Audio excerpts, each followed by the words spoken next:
सरकार कले बड़ घोषणा 30 जून किंबा 31 डिसेम्बर रे अवसर नेउथिबा कर्मचारी बड़ खबर। तबे कौन रही संपूर्ण अपडेट टी आसंतु जानिबा। ता पूर्व वीडियोटी को लाइक और शेयर करी चैनल टी को सब्सक्राइब करबा पई अनुरोध। सरकार पुणी थरे एक बड़ परिवर्तन आनी देशर लक्ष लक्ष कर्मचारी को आश्वस्ति देइछंती। नूतन नियम अनुଯାयी दरमा वृद्धिर गोटे दिन पूर्व 30 जून किंबा 31 डिसेम्बर रे अवसर नेउथिबा कर्मचारी मानकु मध्य वृद्धिर लाभ मिलिबो। प्रकृत रे सरकार एपरी कर्मचारी मानकु धारणागत वृद्धि देबाकु निष्पत्ति नेइछंती, जहा द्वारा सेमानकर पेंशन मध्य समान आधार रे गणना करा जाई परिबो। तेबे आसंतु जानिबा केउ आधार रे पेंशन रो गणना करा जिवो। सरकार को एही निष्पत्ति हजार हजार कर्मचारी को आश्वस्ति देव, जो माने पूर्वरु मात्र गोटे दिनर अंतर जोगु वृद्धि वंचित होउथिले।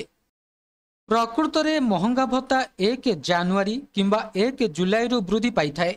एपरी परिस्थिति रे पेंशन गणना करिबा पूर्वरु वार्षिक वृद्धिर लाभ जोड़ा होई जाई थाए।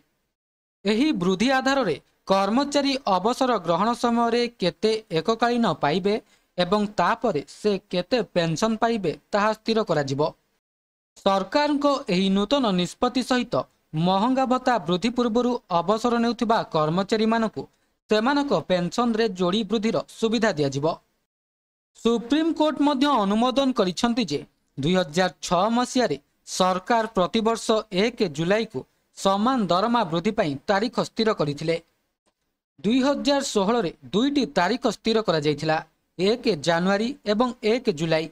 यार मात्र गोटे दिन पूर्व अवसर नेउथिबा कर्मचारी माने वृद्धि पाइबारु वंचित होउथिले।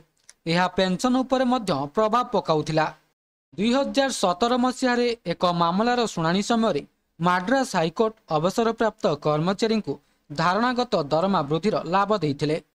एहा परे सुप्रीम कोर्ट 2023 एवं 2024 रे एपरी मामला रे धारणागत वृद्धि पाइबार अधिकार को मध्य अनुमोदन करथिले।